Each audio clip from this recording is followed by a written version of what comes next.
You are now entering a dangerous liberty zone where God-given natural rights are held sacred and exercised. This is your warning. Tyranny, fascism, and censorship will not be tolerated. Ideas will be exchanged freely. Rigorous debate and open discourse is encouraged. If you are weak and your beliefs are fragile, you should leave now. Prepare yourself. We are now live on the Dangerous Liberty Podcast.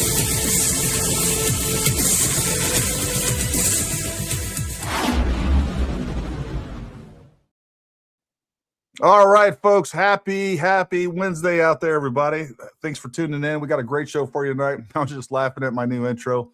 My producer went through and edited that so that we get rid of all the guns. So hopefully we'll quit getting attacked by YouTube. And I think really what's happening is we're getting mass reported by the Candy Cult, Baron Coleman's cult, all these other folks that decided they want to lie, smear, and defame me.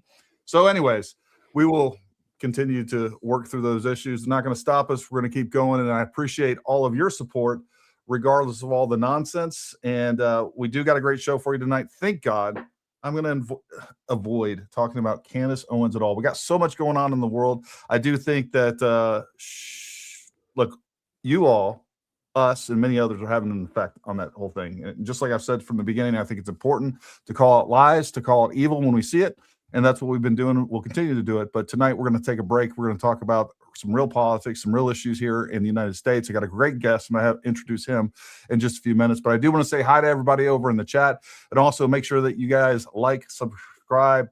Also, make sure you not only subscribe, hit that bell icon, select all so that you're notified, allegedly, notified when we have new content like this. Also, if you're not following us on X, Twitter, and Instagram and Rumble, make sure you go follow us there. The main reason for that is if and when we get pulled down from YouTube, as they like to do to us, we're already streaming somewhere else, and you can immediately go to one of those other channels and follow us there. Man, I've been getting hit left and right. I got content getting pulled left and right from YouTube just the last few weeks. It is what it is. That's our operational environment, and just tells you that we're over the target. So without further ado, what I do want to do, oh, by the way, just like you guys always know, we're going to do a normal podcast. We're going to talk about all the stuff. We do want to take your comments. We will read and take your questions, read your comments. We will prioritize super chats. So again, hold those till the end, or you can do it now, and we'll hold them to the end, and we'll definitely address them and get as many people's comments, opinions in here as possible. But I do want to bring on Jared with Continue Freedom channel. I don't actually remember, somebody had DM'd me on X and said, hey man, you got to go check out Jared's content. He's a great content creator. So I did, and I went over, I listened to a couple of his videos, and I agree. He's a great content creator. He needs a much larger voice, and whatever we can do to help that, we're going to do it. So Jared, thank you very much. Thank you for coming on, and welcome. And folks, all of his links to all of his social media are down in the description below. Make sure you go follow him. He's a great American. He's a veteran. And Jared, I'm going to turn it over to you. Tell us a little bit about yourself. Yeah, thanks. First off, thanks for having me on. I appreciate it. Hey to everybody out in the chat. So I'm Jared. I've got the Continue Freedom podcast. I've been making content really since about 2020. And what got me involved, I'll back up a little bit. I was a 20-year Army veteran, so I did about 10 years active and about the same in the reserves. Ben, there you go. I know Ben in the comments. So when he put that up, I realized it was Ben. Ben recommended you in my DMs, and so that's right. Ben, you're here. Ben's a good dude. Ben's a real good dude. But after I got out of the military, out of active duty, I was doing, building a business, doing things, graphic design, photo, video, all this sort of stuff. But in the back of my mind was always creating content because, when you're in the military, you get that feeling of service, that you're serving something greater than yourself. And the online space was kind of that next frontier. And I really wanted to get involved in it because I love this country. And I really am concerned about where this country is heading in a lot of ways, politically, culturally, fiscally. We've got a lot of things we have to fix. And so I just wanted to be a part of that fight, the same as you and other people that are out there. There's a lot of great content creators, and I just wanted to do my part. So I've been making content since then, and that's I think it's about the rundown. I've been all around the world. I guess I can add one more thing to it. Sure. In my work now, one of the things that I've really appreciated is, as a videographer, photographer, is I've gotten to travel around the world and see other cultures. I did it in the military. You know, we talked about that before the show. When you get exposed to those other cultures and those other ways of living, it really broadens your horizons and how you perceive the world. And I've gotten that same opportunity since I've been an entrepreneur and had my own, you know, production business. So this is kind of a, you know, the things I've learned, this is a good outlet for me, because I don't know about you, but I sit and I think about this stuff all the time, and I just want to do something. And if I don't say it to people, it just eats me alive and I lose sleep. So I said, all right, I'm just going to start saying this on the internet and see who's interested and come along for the ride. No, you're absolutely right. It almost feels like you're going to burst. Like you sit there and ponder this stuff all day, all night. You're like, why in the world are people not aware of this? Why aren't they reacting to it? Why aren't we doing something? We're losing our country. For God's sakes, people, wake up. And well, yeah, no, and it's the problem solving thing, Gary. You know, we in the military, this is something, even though it was 12 years ago that I was on active duty or so, you see a problem and you address the problem. You find a solution, you know, you do all the analysis that's required to find a way to get it done. And you know, seeing problems, you're like, well, I've got to do something. And this is it. I feel like I have the talents and gifts to do it. So I'm just going to keep going at it. yeah, you know, commenting, retweeting only goes so far. And you know, who knows the ultimate impact that any of us have, but it's not zero. And it's better than doing nothing. And it is great for a couple of things. Number one, I love creating content because, number one, you meet a great audience, right? You get these people that are like-minded, but I also like the challenge of people that disagree with you. It really helps you flush things out, and it's really good to have people on and that you can discuss and in good faith differences of opinions, politics, policies, whatever it happens to be. And you know, I think that's how things should be done in America. And the only thing that we can do is, you know, set an example. And, you know, that's the other thing too, folks. There's so many of you out there that have so many great things to say. There's people that I follow on Twitter, or really people that follow on me, and they are so much more articulate than I am. And I love retweeting the things that you guys say. And you just are so poignant and hit those topics so well. So I try to do that as well. As definitely, number one, help smaller content creators, encourage people to get into this space, and don't be afraid to jump out in front of a camera. It's not comfortable for any of us. You know, I've shared that story. I made myself just sit and create 100 videos and not worry about the comments or over criticize. And no matter what, I was posting those 100 videos. And you know, I'm still nervous. It's still weird being in front of a camera. Even now, it's like you're up here there on my monitor, but I'm talking to this weird camera. And it's something that, you know, you just got to get reps at and get better at. And I'm nowhere near where I need to be, but we're going to continue fighting through it and trying to get better and better and better, and upping production value and having great guests on. So anyways, we appreciate all you over there that follow us, that support us. Make sure you guys go follow Jared. I think you'll enjoy that. And I think we'll have Jared on a pretty regular basis. So there's a lot going on in the world right now, Jared. So what do you see kind of like the main issues that America is facing right now? So again, not to sound like a broken record, but I think our fiscal situation, our economic situation, when I look at the debt clock almost every day, and I do that just as, not because I need the reminder, but it's just, your blood pressure must be through the roof. It is. Yeah, it is. It's okay. Deep breathing exercises. I've got a lot of things I try. What I can tell you for sure is that it doesn't decrease from day to day. It doesn't, but it's just it's a reminder, because the number that I look at is the amount owed per citizen, the amount owed per taxpayer. You know, you look at those things, and if you want motivation to try and fix it, that's part of it. So I think that is a huge issue that I don't think we're tackling effectively right now, that the Trump administration is tackling effectively.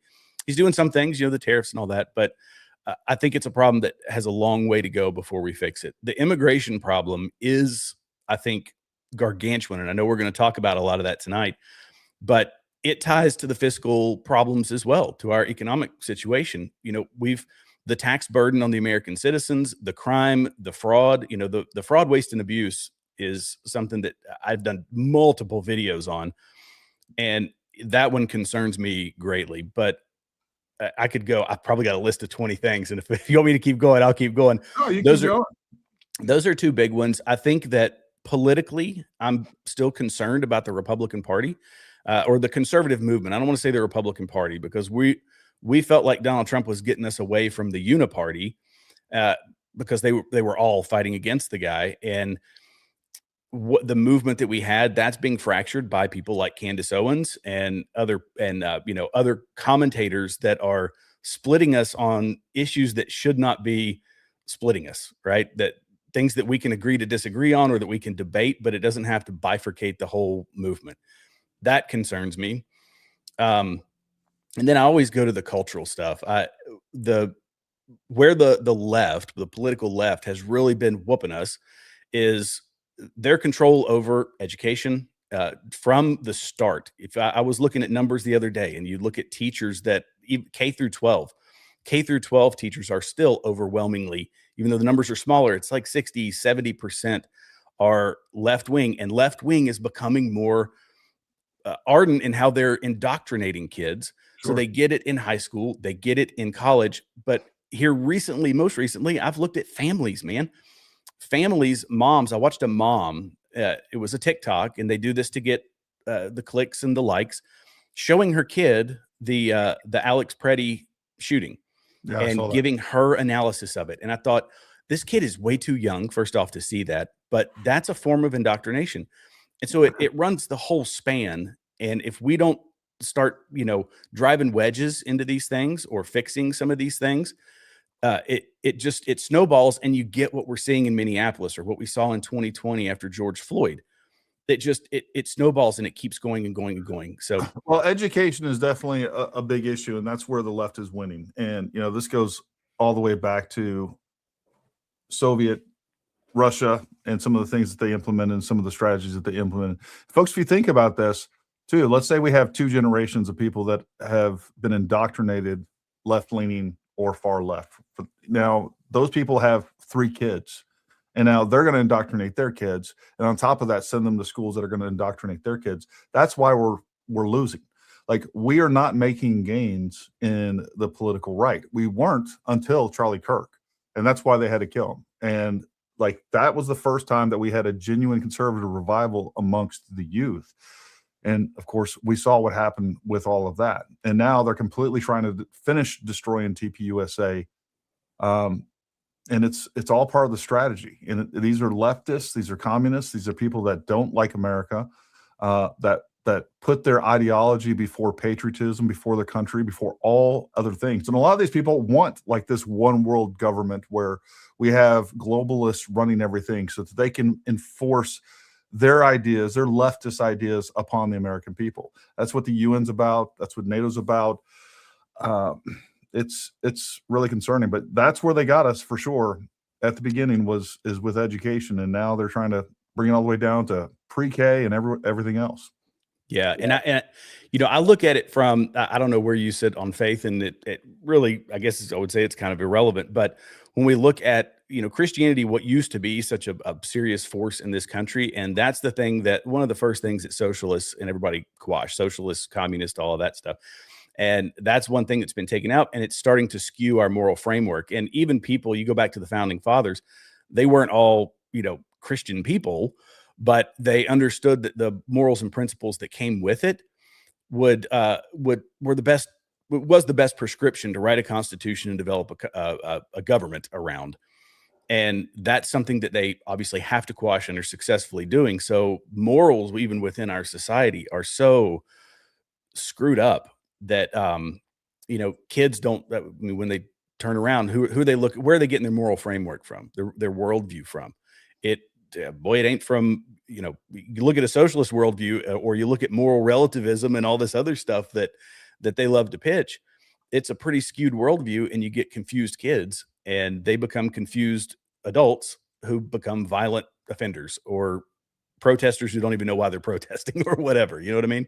Yeah, no, you hit the nail on the head with moral relativism. I've been harping on that the last few weeks. I kind of had a sort of an epiphany when it came to relativism and how it's playing out and how we see it playing out in our politics, on our morals in general. But you're absolutely right. There is no longer a right or wrong. It is how you perceive things to be. If you believe it to be true, it is true. There's not a truth. There's my truth. There's your truth. There's all these other truths. And that's where we become susceptible, especially the right. Even though they may reject most of the left, there is this moral relativism that is prevalent amongst all Americans that I think needs to be put in perspective, and more people need to realize what's going on with that. I think you said the two words that I think are two of the most dangerous words put together is my truth. And when people started saying my truth, that means it's whatever you want it to be. And that's not reality. That's not humanity. That's not the way we're wired. We are wired to have a clear understanding of right and wrong. And when they say, well, I think, and my truth is ... insert whatever you want in there. It's just a recipe for disaster. We got to agree on something, and at least right and wrong. We used to agree on those things, and I don't feel like we do right now. Well, people are always going to have a slight perception of things that are different, right? But Sure. we all need to start off with some moral principles that we start off on an even playing field. But that's the problem that we have, and that's the problem that we have with what's going on in Minnesota. That's the problem that we have, really, what's going on with Candace and a lot of other things politically. Is, we used to be able to come together as Americans and say, hey, you know what? There's a couple things that we all agree on. Number one, if you're here in this country illegally, you need to go back to your country. You broke the law. That's just, we're a nation of laws. We used to be a nation of law and order, and now we've rejected that completely in so many parts of the country. And even when we see what's going on in Minnesota, it's like you should be able to objectively say, hey, you know what? These people are not protesters. What they are is they are part of a conspiracy. And in my opinion, now this is where we get into opinions. In my opinion, it's an insurgency here in the United States where they are intentionally having obstruction operations, following these agents around. That is not protesting. And when you get into an argument like, hey, that's not covered under the First Amendment, like, we should at least be able to start there, and then we can kind of weed around the slight differences that we have with one another, and even politically. But like, we're on such huge different wavelengths. Like, I don't even know how politically the right and the left are. It's just irreconcilable at this point. I think you're right. And I know you had said insurgency. I was watching one of your other live streams, and you had mentioned that as well. And as soon as you said it, I was like, that's exactly what it is, because they have C2, they've got logistics, they've got communications, the whole shoot, move, and communicate that you would use to fight a counterinsurgency or fight anything. They've got the same thing, only it's disrupting federal operations. It is absolutely an insurgency in America. And it's a well-funded one. I know I kind of alluded to it in the notes, and once we get to it, we can talk about it. But the funding that started back in, really in 2020, when I started looking, 2024, when I started looking very heavily at the spending going into the nonprofits that were trafficking these people or smuggling these people into the U.S., that money has spent. It's just changed hands, because we're down 96% at the border, or 94%, whatever the number is. So now that money has changed hands, and it's going into the organizations that we're finding in Minneapolis, the 9 billion, or now the 14 billion, whatever the number is. So yeah, it's a kind of a money laundering scheme, if you want to look at it that way, but it's a well-funded insurgency. It's just the perfect way to describe it. And that's not even including all the money that we saw through the Somali fraud. Like, that story is pretty much gone and covered up by all of those other things, which, I think some of that is strategic, definitely from the mainstream media's point of view, for sure. We got a lot to cover tonight. One of the first things that we want to discuss, though, if you haven't seen it, I think everybody needs to. We're going to talk about a brand new video that just came out with Alex Pretti. And this is from early January. So for those of you that haven't seen this before, we're going to play this, and maybe it'll give you a different view on who Alex Pretti is. January 13th in Minneapolis, showing a man who appears to be Alex Pretti interacting with federal immigration agents 11 days before Border Patrol shot and killed him. Our footage was analyzed by the BBC, whose facial recognition technology confirmed his identity to a 97% degree of accuracy. On the morning of January 13th, our team received a tip that federal agents were blocking a street at the corner of East 36 and Park Avenue in Minneapolis. We arrived around 10:15 a.m. We saw observers shouting at the agents as they walked back to their vehicles. When they started driving away, the man kicked their taillight. An agent then got out of the vehicle, grabbed him, and pushed him to the ground.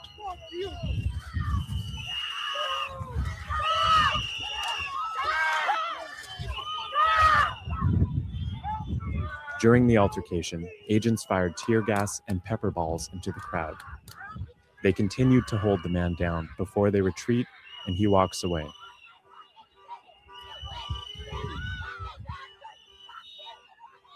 The man in our footage is wearing a similar outfit to what Pretti was wearing on the day he was killed.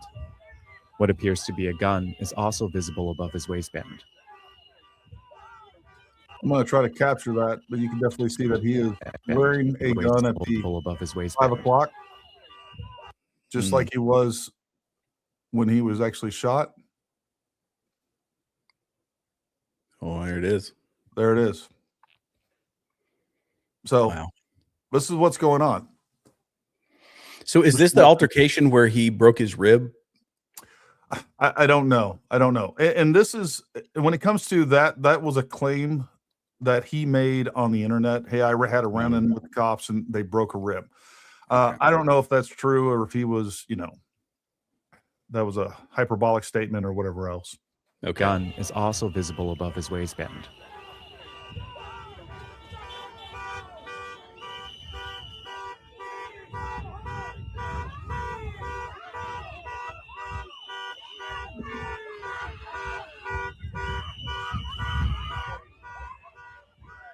Here, he continues to stand at the scene.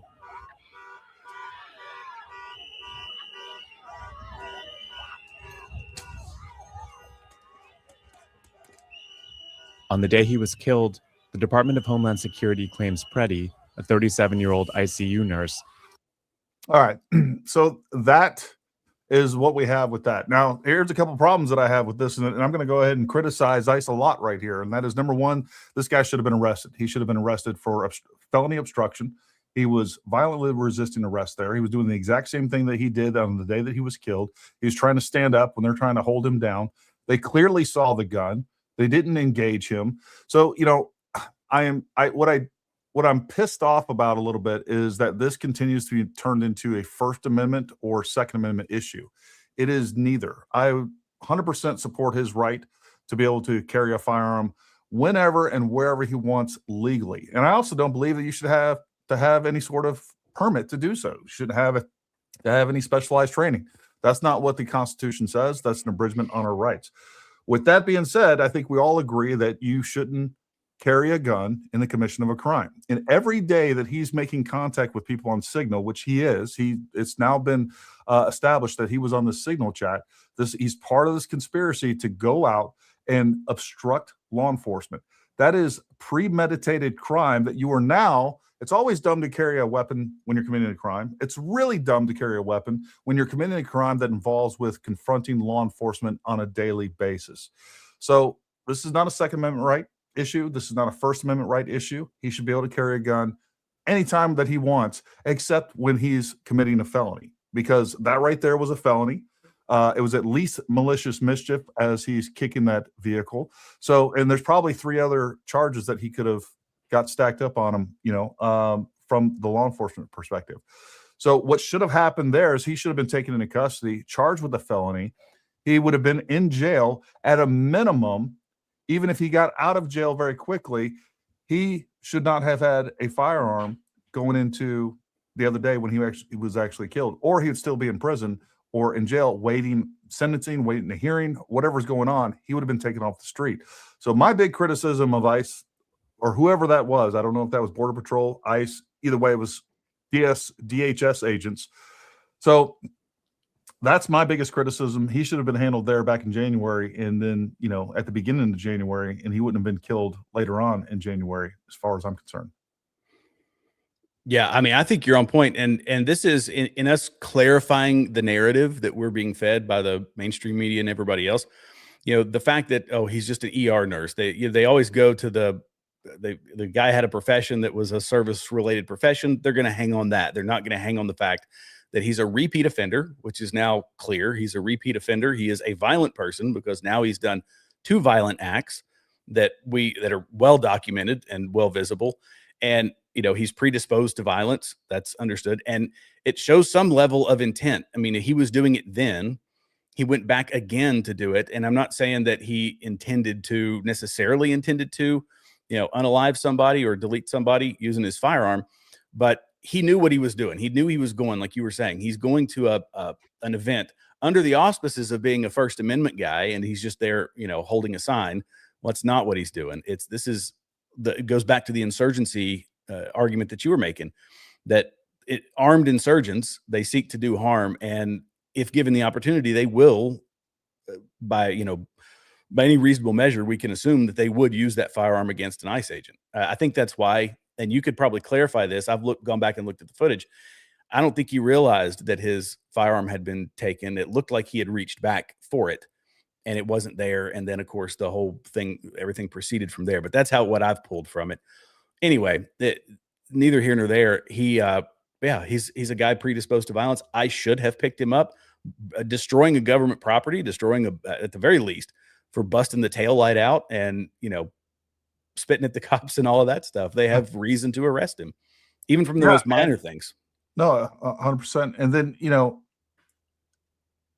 the problem is that we have this false narrative going around that, and it always starts, and the left does it, and the MSM pushes it, that, he was just out there peacefully protesting, that he was just taking videos, and it's all a complete lie. And, everything you said is exactly right. One thing that I do think it will be very helpful for us, I want to switch over to here real quick. And I think it's really important. One of the first things that I did after this case happened is I went and I looked up the use of force policy from DHS. And I think it's really important that people know what's going on with this. This is on page 1. There's nothing a whole lot going on there, but I do want to go to page 2 here. And you can read the rest of this, and you can download this, folks. So if you want to download it, but if you look at paragraph 2, it states that besides the standard is not capable of precise definition or mechanical applications. Its proper application requires careful attention to the facts and circumstances of each particular case. The reasonableness of a LEO's use of force must be judged from the perspective of a reasonable officer on the scene, rather than with 20/20 vision of hindsight. In determining whether the force a LEO used was reasonable, courts allow for the fact that LEOs are often forced to make split-second judgments in circumstances that are tense, uncertain, and rapidly evolving. And I think that's really important for people to understand with that. I actually want to go also to the there's actually some notes in the bottom of this as well that are relevant. If we look right here, it says the totality of circumstances refers to all factors surrounding the particular use of force. In Graham, the court lists 3 factors often referred to as the Graham factors that many consider in assessing reasonableness. We skip down a little bit further. Other factors include, but are not limited to, the presence, number of other LEOs, subjects, bystanders, the size, strength, physical condition, the level of training of the LEOs, the apparent size, strength, physical condition, the level of training of the subjects, whether an individual is forcibly assaulting, resisting, opposing, impeding, intimidating, or interfering with LEO while the LEO is engaged in or on account of the performance of official duties, proximity of the type of weapons present, and it goes on. But the other thing I want to, if we go down here to page 3 as well,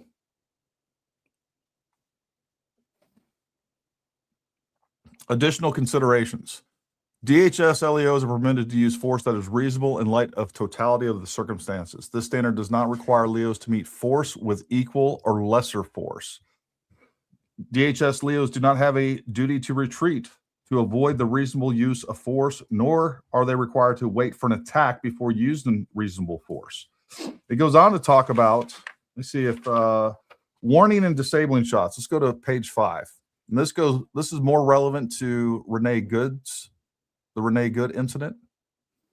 warning shots and disabling fire. And I hear this all the time from, I've heard it back in Butler. I've heard it back in, like, warning shots are not a thing in law enforcement. All right. That bullet has to go somewhere where they're shooting into the ground. Even if you think it's soft ground, it is considered extremely irresponsible to shoot any sort of warning shots. Disabling fire. It is prohibited from discharging firearms solely to disable moving vehicles, vessels, aircraft, or other conveyances. We go to page 6. Go to the bottom here, deadly force general guidelines. As with any use of force, LEO's use of deadly force must be reasonable in light of the facts and circumstances confronting him or her at the time force is applied. And the other thing that's established case law, folks, is it's about perception at the time. They do not have to be right. They can perceive something to be a threat, good, bad, or indifferent, and they can be completely wrong. And as long as they can articulate that and it is perceived as reasonable, then, you know, they're not just going to go out there and eat bullets for everybody. That's just not how law enforcement works.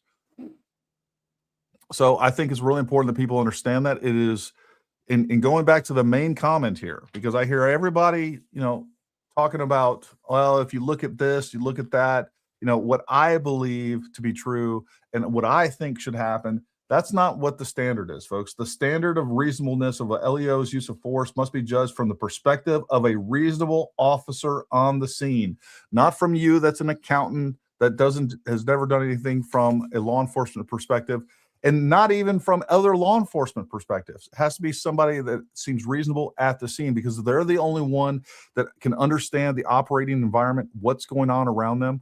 I mean, there was a lot of factors that led to that unfortunate incident with Alex Pretti being killed, and 98% of them had to do with the people that are participating in the obstruction operations. They're blowing whistles constantly, they're honking horns, they're obstructing, they're putting these guys at risk every single day.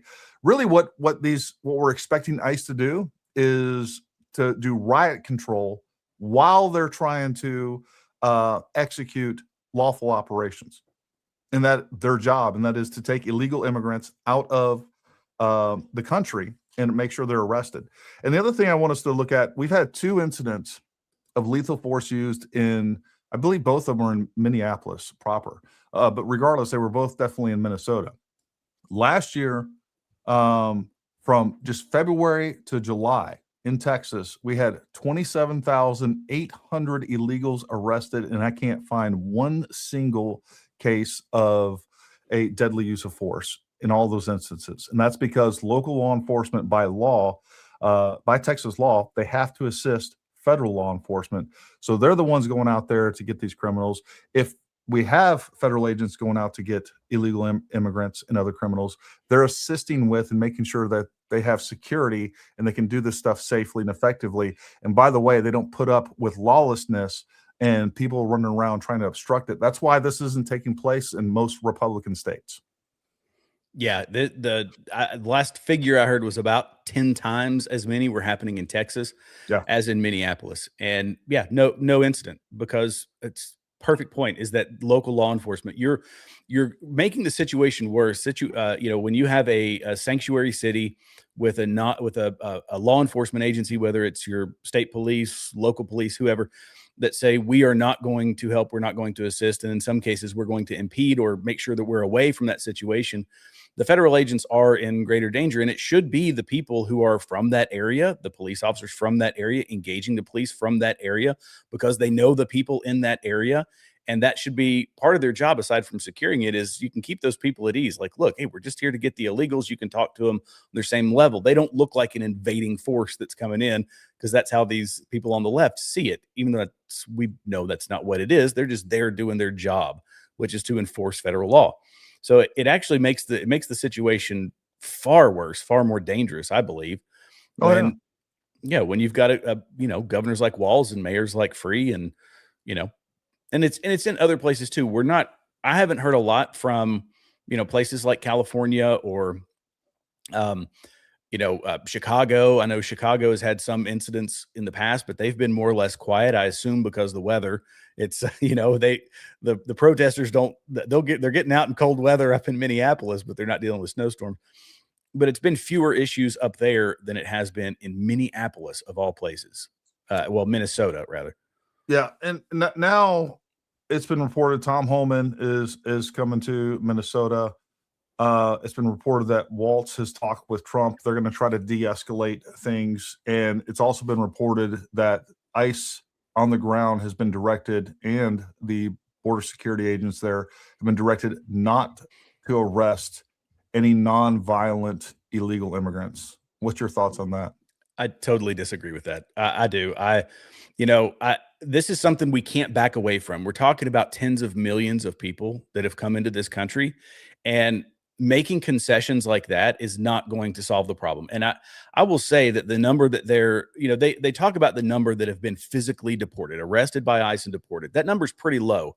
Yep. But they also were reporting 1.5 million, 2 million that had self-deported. As soon as Trump came into office, it was just a slew of people that started leaving. So over the past year, it's been, 1 million, 2 million people. We don't know. I don't think we know the exact number, but making concessions for that, saying, all right, we'll back away from it. That's what's got us in more than just on the immigration level, but from the economy to legislation to everything. We always cave to the left. We always cave to the left. And that's how you slowly and incrementally move a society to the left. That's how we got where we are today. They take the violent action that we don't, and that we shouldn't, because they're unhinged, and to deal with the unhinged toddler, which is kind of what it's like, we make concessions. Okay, I'll give you 10 extra minutes of iPad if you'll just not kick and scream. That's what, you know what I mean? Yeah. Or here, I'll get you a popsicle or whatever it is. And but we can't afford to make those concessions now. We absolutely can't. And so No. I'm not happy about it. And the real problem here is the double standard that we see. Look, we can compare this directly to January 6th, where they were able to get warrants and track all these people down. They found their metadata. They people that didn't even go inside the Capitol ended up spending, months and months, if not years, in prison, in solitary confinement. Some of them say that they didn't even get to talk to a lawyer. I don't know what's going on with all those things. Yeah. But here we have real violent acts taking place. We can see what Pretti did the first time. Like, how do you not go to jail for that? Like, I mean, have you ever thought that you could walk up and just kick the rear taillight out of a law enforcement vehicle and be like, and then wrestle around with them for like 30 seconds and then like, all right, they let me go. No, like, I'm getting rolled up. Like, you're going to jail, bro. And I don't know what's happening with that, but I think you're exactly right. Conceding to these people and ceding the law and order portion that we all voted for to the left because they've thrown a tantrum. Like, the real answer here is, number one, everybody on that signal chat should be at least brought in. They should get a warrant for conspiracy. Every single one should be brought in. We need to determine what level of, what level they've participated in all this. And if they're out there doing and directing any sort of obstruction operations like we see here, everybody on that street should just be, they should have local law enforcement, or I don't care, bring in the National Guard. Every single one of those people that are unlawfully obstructing law enforcement operations, they need to be taken to jail. That's how you end this, not conceding to them and not conceding to Governor Walz, who has been out there inciting violence all throughout of this. He 100% he has. And they use the veiled language. So the left will say, well, not directly. He said, he harkened back to the Civil War and when Minnesotans were holding the line in 1863 or whatever it was. That and other language is veiled language to imply civil war, to imply conflict, to imply something that is, worthy of increased aggression. And when he said, oh, well, we want to cause trouble, but we want to cause good trouble. He knows his people don't hear good trouble. They just hear trouble. So they go do it. And they hear good trouble, but in their mind, anything that pushes their agenda is good trouble. So attacking federal law enforcement is not off the table as far as in the good category. I mean, just like we see these leftists saying these guys are Nazis, these guys are the worst. Like, they're not even federal agents. I've heard that stated. They're not even real law enforcement. They have no authority over citizens. All of that stuff is complete nonsense. And yet we see that push time and time again. So I don't know. One thing I did want to bring up though is if we go with just the 30 million illegals, and I think there's probably significantly more than that here in this country, but if we went 30 million illegal immigrants in this country at the moment, that would require Donald Trump in the 4 years that he has to deport over 20,500 immigrants per day for his entire 4 years. So we're nowhere close to that. We're never going to ever get close to that. And I do have a little bit of problem, and I'm going to give a little criticism toward the administration.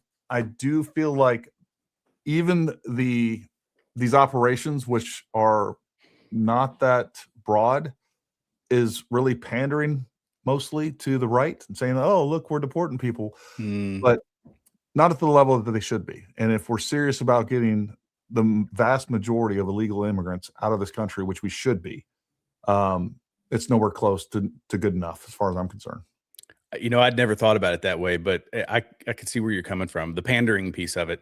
I look at it. I've looked at the broad scope, that the violence and all this, they're in there aggressively getting people. But yeah, you're right. The numbers are incredibly low. And Trump said he wants to focus first on the criminals and the people with criminal records.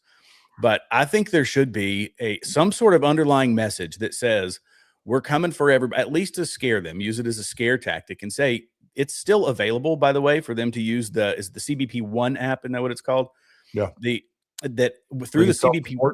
Yeah. Self-deport. They pay for your plane ticket and everything. Like, it's because a $2,500 plane ticket is, or however much it costs to get to, Bangladesh or to wherever it is they came from, is much, much cheaper than the upwards of $400 billion long-term cost that the illegal immigration population is going to be on us. Yeah, I think that's a not a real number. I think it'll be significantly higher than that. And the other problem is once we do have a Democrat administration that comes in and gets the House and the Senate, next thing you know, they're going to be pushing legislation that makes all of these people legal, that allows them to vote. And what we've also seen, even if they don't have the numbers to do that, we're going to have executive action like DACA that'll be somehow upheld in court when the next conservative administration declines that, right? So, and pulls it down. And somehow this president can enact executive orders, but this president that makes them annulled, like somehow that isn't legal. And that's like, again, the left has done such a good job infiltrating all of the government apparatus from low level to all the way up to the federal judges. And look, people like George Soros and all the other people that are out there funding these types of things are making this happen. And they've been much smarter than we are. And now we see the level of sophisticated, the communication, the engineering that's going on, even behind just this little obstruction operation. They got their shit together much better than us. There's no doubt about it. Yeah, and I think that's we rah Trump. A lot of people do for the things he does, but we have to remember like the point you made, that it's executive orders. Executive orders have been far overused, and it needs to be done with actual legislation. But the only way to fix that is there's a phrase that I use all the time, and it's from Milton Friedman. Milton Friedman said that it's not that you need to get, and I'm paraphrasing here, but it's not that you need to get new leaders or new representatives. It's that you need to make it politically profitable for the wrong people to do the right thing. And that's where honestly, I feel like that's where we come in as commentators and folks, that we've got to change a huge swath of the American population. The left is always going to have a chunk that's just going to be left. There's no changing their mind. This is my opinion. They're never going to change their mind. They're fully indoctrinated. They're locked in to that way of thinking. But there's a pretty large segment that we can help shift. And if we're changing our legislators as well, there's long-term, it's not going to happen short-term, but there's long-term opportunities for us to start getting legislation in that writes into law, solutions to our immigration problem. I couldn't agree more. I don't really understand this comment. I kind of want to, hopefully you'll flesh this out. Good job. Cops are never known for planting evidence or collusion. Yeah, there's bad cops out there. I think the vast majority don't do things like that. And we can't throw the baby out with the bathwater just because there's 1% of corrupt cops. Let's say there's 5%. I don't know what the number is, But the fact is, I don't see anything that's corrupt that's taking place in Minnesota. I don't have a lot of context for your comment, D'Arc, but clearly you disagree with what we're talking about, and I would like to flesh that out and have a more in-depth conversation with you on that particular instance. It would be helpful to know for D'Arc if what specific instance, because you can't be talking about the petty situation. Is it a different situation?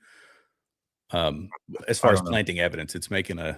He may have been talking up in the comments. I just saw as I scrolled down real quick, sure. I happened to came across that. So again, D'Arc, if you can clarify that a little bit, we'll have a longer discussion with you on that. The other thing that I want to cover tonight that I found interesting, given some of the claims, is the Ilhan Omar incident. I'm going to play a video for you guys. We're going to switch this out. So this is what took place. Ilhan Omar was given a speech in a town hall, and I want to give this whole thing before we get to Jesus's analysis, because I think it's interesting. Department of Homeland Security Secretary Kristi Noem to step down.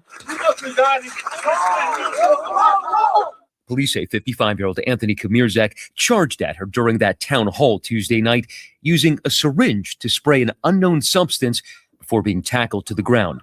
Despite safety concerns, Omar, insistent, continued the event. We are Minnesota strong, and we will stay resilient in the face of whatever they might throw at us. The attack followed yesterday's release of the first Customs and Border Protection internal report on the shooting of Alex Pretti on Saturday, the second fatal shooting by federal agents in 3 weeks. All right, so that's how that played out. Now let's take a look at Jesus Enrique Rosas, a good friend of the channel. We're going to have him on at some point. We keep missing each other. But anyways, this is his analysis of that. And I want to hear what you guys think.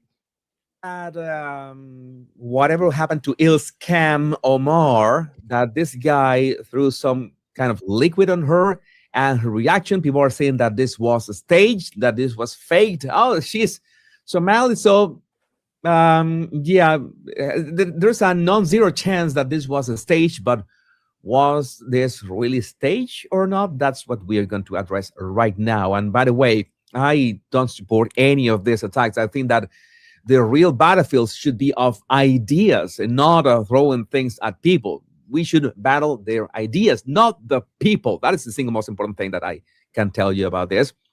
Now, let's address the videos. Ilhan Omar, I'm okay. I'm a survivor, so this small agitator is not going to intimidate me from doing my work. I don't let bullies win. Grateful to my incredible constituents who rallied behind me.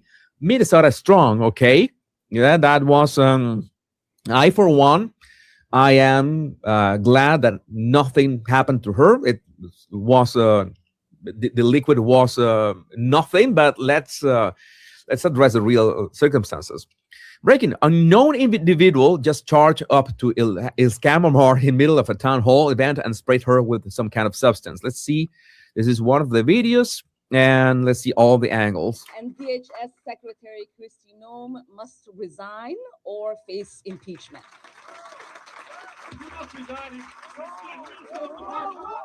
Okay, you see there was the first reaction. We have other angles when we can see the attacker.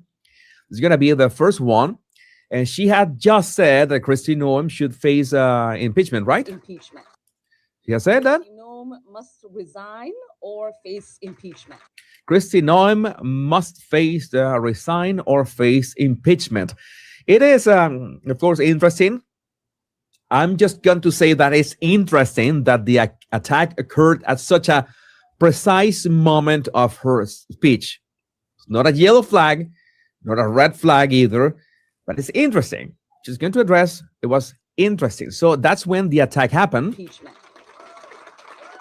She pauses, and then that's when she gets the liquid. The liquid appears to just hit her in the chest, not on the face. All right, and she looks at the attacker and then begins immediately walking at the attacker. I'm gonna play this clip. This was on Fox News. And immediately the security went on him, and okay, that's what we could see. At least the liquid was not on her face. Some people like Anthony Brian Logan, Ilhan Omar looked directly at the guy and nodded before he sprayed that stuff on her. So many people are saying about the nodding. We're going to zoom in and make sure that we see any sort of nodding. This is the guy. You can see him right here. This is his head, and this is his shoulder. He was sitting in front row, right in front of her, literally right in front of her. He was right there. It was like a couple feet away from her. And let's watch the entire attack sequence. Abolishment of the agency. ICE cannot be reformed. It cannot be rehabilitated. We must abolish ICE for good. See that the guy is not clapping or anything. He has a bit of a restless attitude. And DHS Secretary Kristi Noem must resign or face impeachment. And that's what you got. So I'm gonna zoom out and play this again, because again, it's like he was expecting for that to happen. I don't want to jump to conclusions like that. We're gonna zoom in. So I haven't watched. I literally watched the first 20 seconds of this because I just saw this posted on YouTube, and I always appreciate Jesus's analysis and stuff. I don't know where he's at. I don't feel like at this point that it was staged. There, many of you pointed out a bunch of different things that is odd. Like she stepped toward the attacker. Like people do have different reactions, especially in the heat of the moment. Before we get to his analysis, Jared, what do you think right now? So my initial reaction was probably the same as a lot of people. Oh, that was staged. Like that was my initial reaction, and I think that speaks to the Democrats more than it speaks to us. It's just kind of expected that deception is out there. It's part of their, MO. But the fact that she went towards the guy afterwards, she was sprayed. She didn't know what was on her. They said it smelled like vinegar. Do they know that it's not some sort of chemical? To me, it seems like this like she's some heroine that in this instant, like a Roosevelt, instead of getting shot in the chest and still giving a speech with a bullet in his chest, she takes a syringe of vinegar and I'm a Minnesotan strong and this, that, and the other.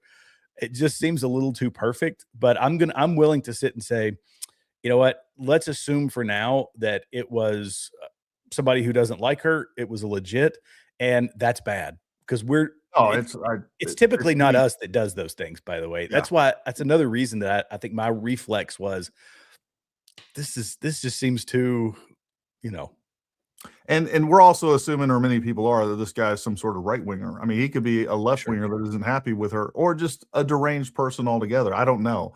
Or it could be staged. It could be. Now, I know some people are saying I was finding out about this story like literally right before we were going live, or at least about an hour. So I didn't get to research or know what has taken place since then. If she didn't go to the hospital and get this stuff checked out, as more information comes out, if it walks like a duck, looks like a duck, maybe it is staged. I don't know, but it's pretty hard to conclude from what I've seen so far. I will say it didn't look like she nodded at this guy. Did you see anything that looked like a nod? So when I looked at the video, it's faint, but I don't think they would use a nod because a head's going to be. I'm just going to say that I would say it was the verbiage. I agree. If you're going to plan something like that, hey, when I say this is when I want you to react. Not let's pause and nod and give some sort of signal. Let's see what that's when the attack happened. Enrique Rojas.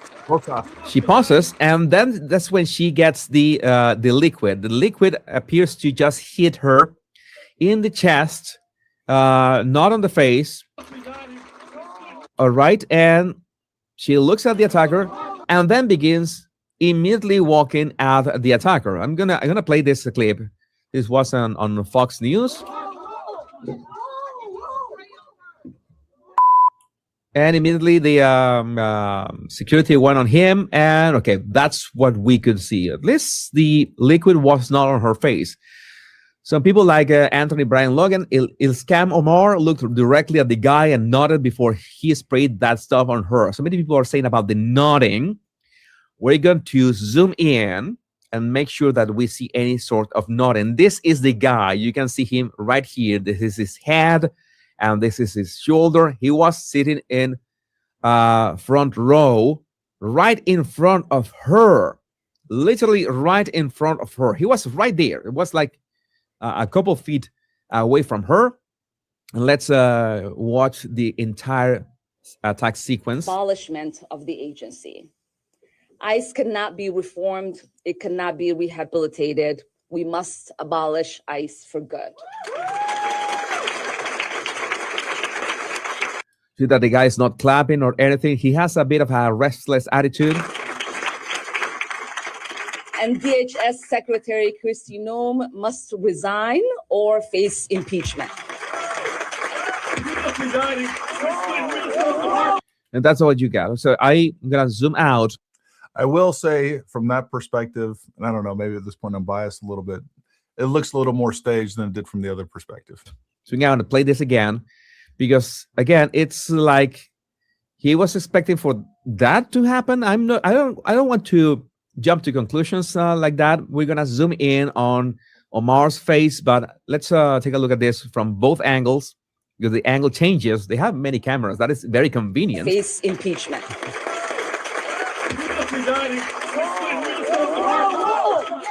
What did he say? I didn't understand. What did he say? What did he say?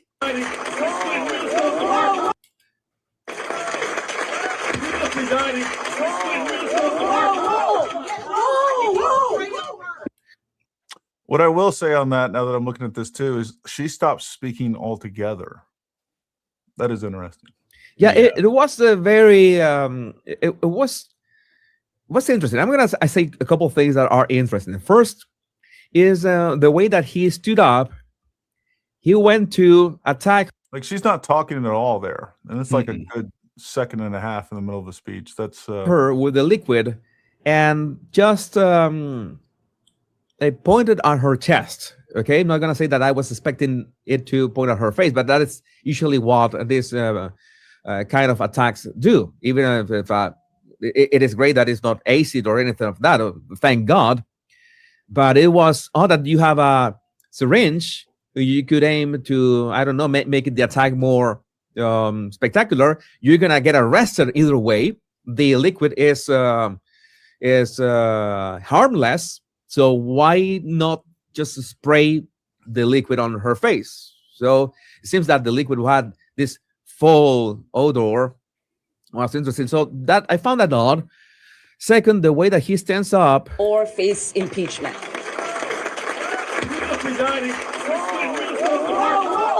Wish I knew what he said. You must resign, and I don't know what else he said beyond that. But what I do find interesting is she not only goes at him, but she raises her fist. Yeah, that's the one that got me. Yeah, I don't know. I don't know. I haven't seen this perspective. I mean, I know she's Somali, but she's in Minnesota. The people she's around. The way that he's Tennessee, there's some girls that would probably do that. Like he went to attack her with the liquid, and just they pointed on her chest. Okay, I'm not gonna say that I was expecting that odd. Second, the way that he stands up or face impeachment.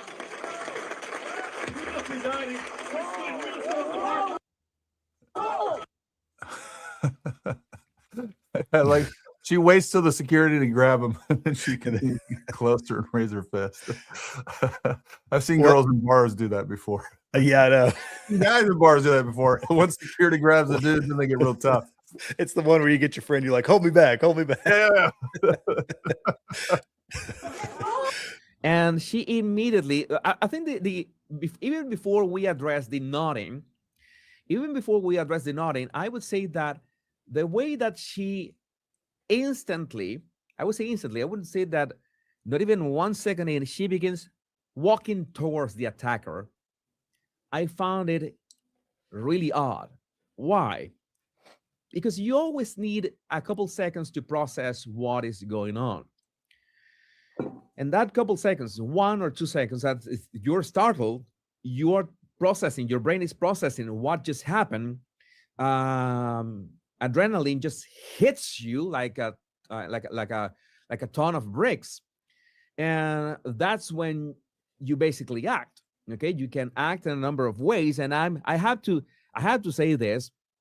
Some people are saying, how can people criticize Ilhan Omar for reacting bravely if we had a brave reaction from Trump when he was almost assassinated? Can it be the same? I would say something that maybe you can interpret in one way or another. Nobody can tell how are you going to, let's say, react in those couple seconds, but you literally need the couple seconds to react. And that's what I find odd about Ilhan Omar. She didn't even take a couple seconds. Notice this, okay? There's the liquid going on her. Okay, she flinches. And after she flinches, she immediately, it's not even 1 second in. I'm going to measure this. I'm going to measure exactly from the moment that she flinches. Okay, she flinches here. I'm going to mark this in my software. And then she begins walking. Yeah, walking already. That is 1 second and 6 frames. That is, little more than 1 second. That took 1 second. 1 second from the instant the liquid fall on her and she began walking towards the attacker. I mean, I have been studying reaction times since, well, I have memory, like from decades ago. This simply doesn't work like that. I mean, this doesn't work like that. You might, okay, maybe you are, you have the impulse to go after your attacker. You can have that impulse. That can happen. But the timing, you can say, maybe you are watching this, you see, you just said that nobody can know how you're going to react in that scenario. And I'm going to say that again, nobody can tell how you're going to react in that scenario. Maybe you're going to back off, which is the usual thing that you're going to do. You're going to assess what happened to you. And what kind of, I think that is the most common response. What happened to me? Okay, what is that liquid? Did that liquid go somewhere? Because the first thing, if that happened to me, the first thing that's going to go through my mind is acid. Was this an acid attack or what? Am I in danger? Or is this something? Is this something that I'm going to breathe? That is the first thing that is going to go through my mind. And I'm not even a congressman of the United States. So maybe the other reaction is that you could go after your attacker, but not after just 1 second. That can't happen that fast. And I would like to know my other brothers in battle language. Maybe the behavior panel can chime in on this. Maybe they can have, maybe, I don't know, Spidey from the behavioral arts can, I don't think about this, about that reaction time. 1 second, 1 second, I have 1 second here and 6 frames exactly in my software.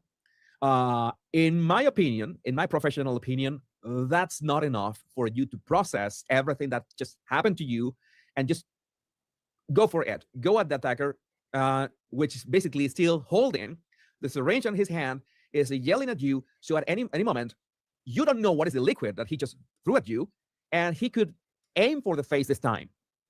So that makes even less sense right now. Oh, how she was so brave. I wouldn't say that is brave. That is reckless. Again, someone can react in a reckless way, but the timing, I don't know. The timing, in my opinion, the timing is more damning than anything else. Now let's take a look at that nod that people are saying that she nodded right after she said the words Kristi Noem must resign or be impeached. She nods. Or face impeachment. Okay, she does some kind of nod. All right. Impeachment. Okay, she does this nod. And people are saying that was a signal. I think that, let's say that you hire this guy. You pay this guy a couple of $100, and you tell him, I'm gonna take you out of jail after this. We're gonna deal with everything. That is in case this was staged, right? That is in the possibility that this is staged. This was staged. You're gonna pay this guy a couple $100 or a couple $1,000, I don't know. And you tell him you're going to wait for the signal. All right. I see the signal so subtle. If the signal was the nodding, that there is 100 moments that she could have been speaking, and she could have done a signal like that and be misinterpreted for that signal. If there was a signal, the signal would have been talking about Kristi Noem to resign or be impeached. It's easier to tell the guy, wait until she says those words and then attack. And notice what is happening in this very analysis, in this very video. They knew people were going to go through this video over and over again. The body language guy was going to analyze this. The body language guy was going to play this clip over and over again. And what does this clip say? Must resign or face impeachment. It's like I'm playing this. I'm playing Ilhan Omar's words over and over again. Secretary Kristi Noem must resign or face impeachment. It's like the message is that how convenient that the clip that we are all playing, everyone, whether you're analyzing this at your home or you're watching my show, thanks for being here, says a very specific wording that is going to be repeated over and over again. I mean, that is, we have two things. The first one is the timing of reaction that I don't buy it.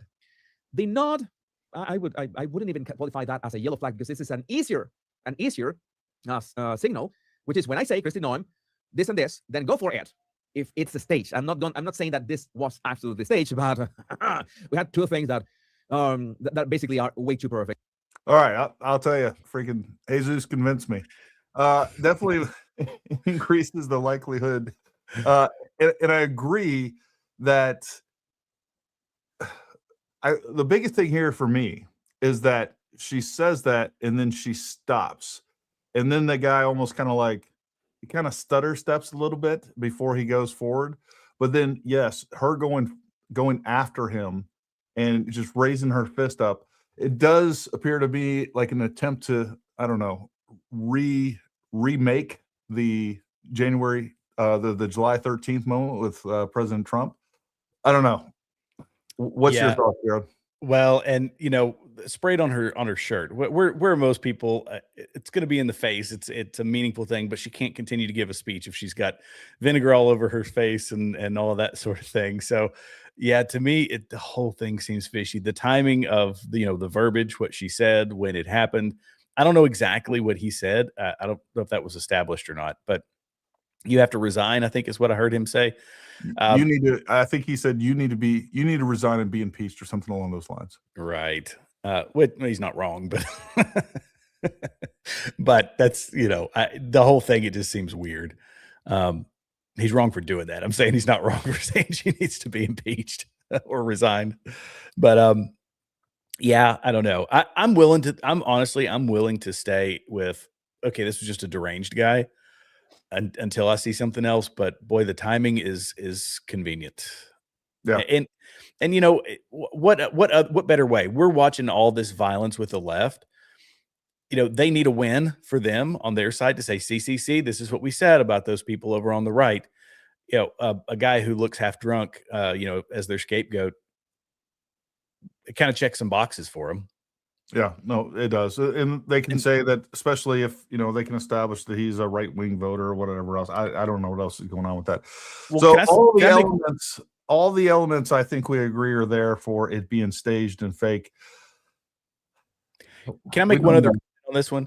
Yep. So it is, I kind of like I said at the start, it's interesting that a lot of people jump to this is fake, because this is how we've been trained by the left. And I was just thinking of some. So Jamal Bowman, Jussie Smollett, the New Jersey rep, let's see, who was the Jeff Van Drew's staffer, Gretchen Whitmer, all these things that were staged events. It's kind of part of the Project Lincoln racists that were right. Look like Proud Boys. Yep. And, be a bunch of, they come to find out, and they're holding tiki torches, and they got like they don't even, it's so ridiculous. And then the Lincoln Project gets tied to it. I thought that was pretty hilarious.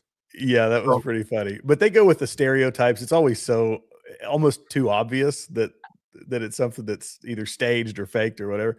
But you go to the more serious stuff. If you go to J6 and the 275 agents that were there, that sort of thing. There's been a lot of deception, generally coming from the left / deep state. Our natural reaction when something not technically violent, technically I guess it would still be considered assault, but where nobody was actually harmed, you say, okay, this looks like it, the verbiage, the circumstances, her response, where she was sprayed with the substance, and then stepping back and making the speech and being this rah person. The whole sequence just feels super staged.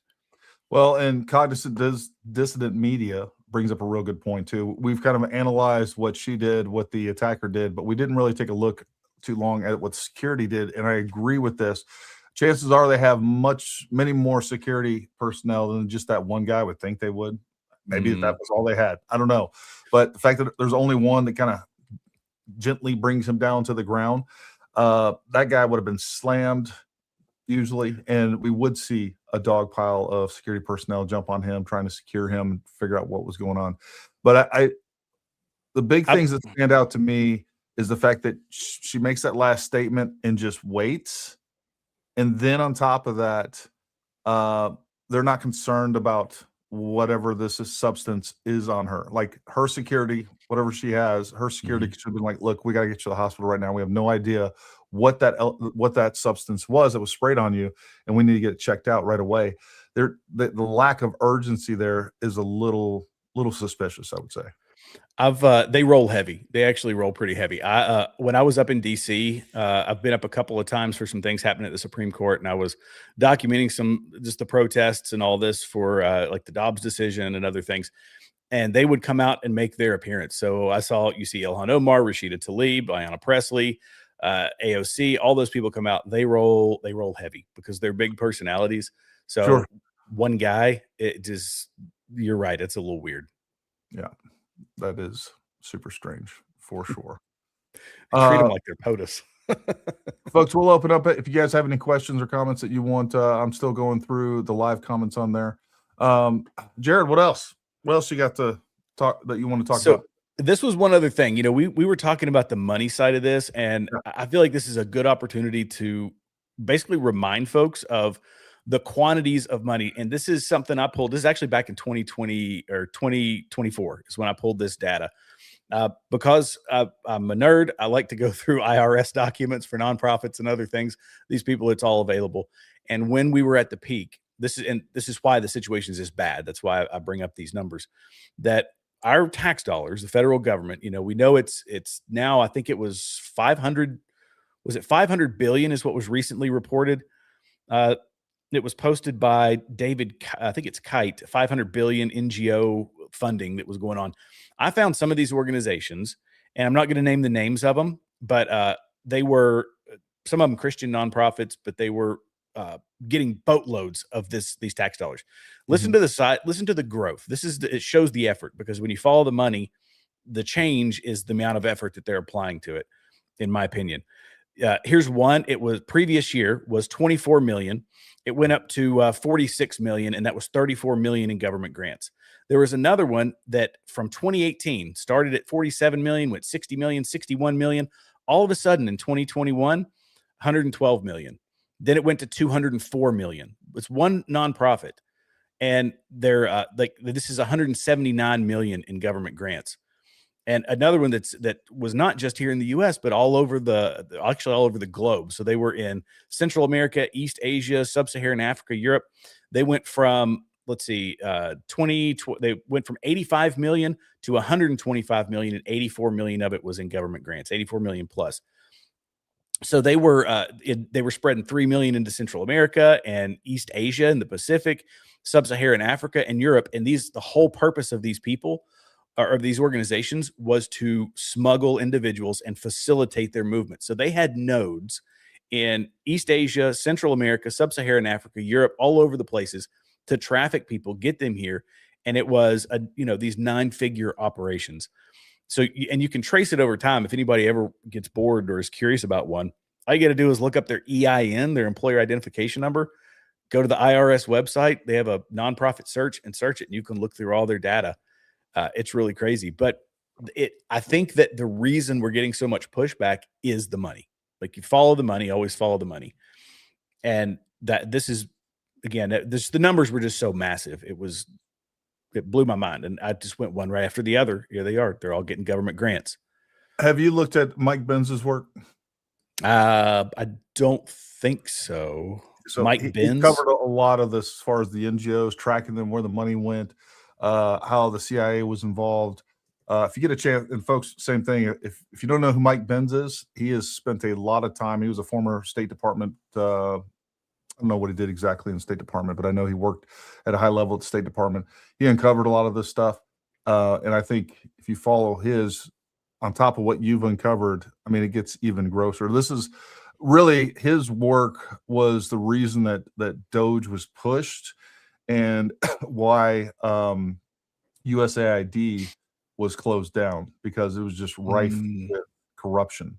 Right. But there's still a lot of corruption. Like, they didn't just stop; they just kind of switched tactics, switched gears, and moved the money from over here to over here, and until it's exposed, and then they'll play the shell game once again. Well, and that's, that's what I kind of try to tell people. The money, it's they're not going to stop getting the money. This is how Ilhan Omar, everybody's talking about her husband and the massive influx of money or increase in money from $50,000 in a vineyard to 30 million, and just like 15,000 in a year. It increased to $30 million as an evaluation. That's pretty insane. Well, Tim Burchett was talking the other day about members of Congress buying real estate and then leasing it back to the federal government, and they were finding these buildings. So it's not just it's getting the money into a vehicle. And nonprofits, some nonprofits, I don't want to disparage all of them because I do some work with some, and they don't take any government money. They're just donations. But there are some and there's some nonprofits that are taking government money, and I hope they do, because they're still good nonprofits and they're doing great things with it. Sure.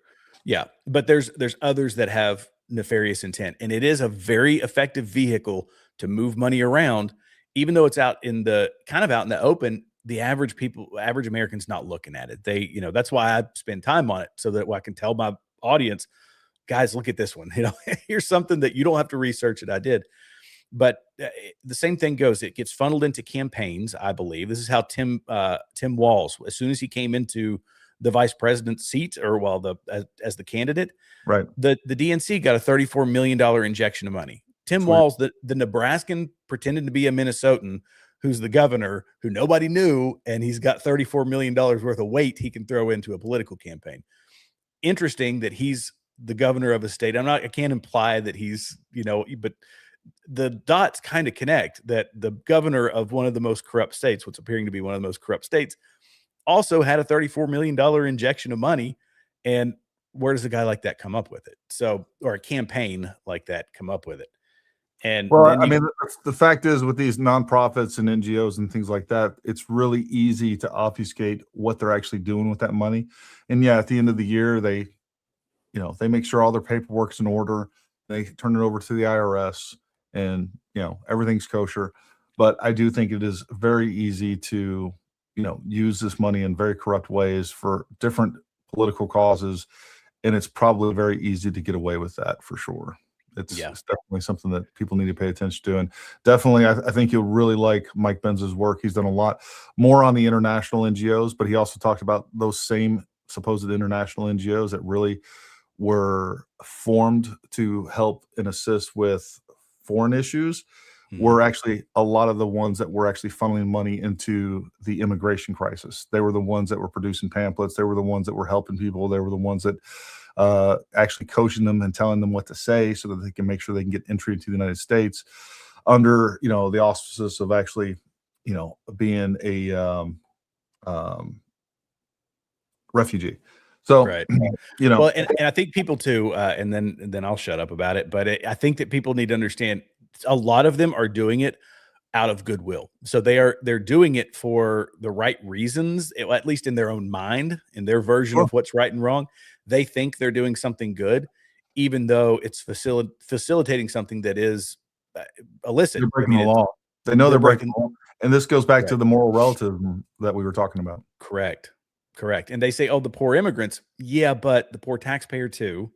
And the poor citizens who are going to deal with the crime. When you put not every one of these people is coming here with a little bonnet on their head, oh, alms for the poor. No, a lot of these people are military age males, and you put them in neighborhoods, and now the citizens are in danger. And our job is to protect our citizens first.